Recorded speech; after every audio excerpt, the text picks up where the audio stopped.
দেখো তোমাদের জন্য আজকে আমি কি নিয়ে চলে এসেছি। এই আইসক্রিমের কাঠি টাইপের জিনিসগুলো আমার মেয়ে সাফাকে ওর ফ্রেন্ড আয়রা দিয়েছিল। তো ও এসে আমাকে দিয়েছে এবং বলেছিল, মা ঘরে সাজানোর জন্য কিছু তুমি এটা দিয়ে বানিও, ক্লে দিয়ে। তো অনেক দিন ধরেই নিয়ে বসেছিলাম, আজকে ভাবলাম এটাকে কিছু একটা বানাই। তো যেই ভাবনা সেই কাজ, আজকে চলে আসলাম একটি ওয়ালম্যাট বানানোর জন্য।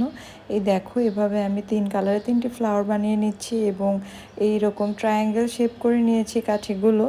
এরপর স্টেপগুলো দেখো কিভাবে আমি করছি।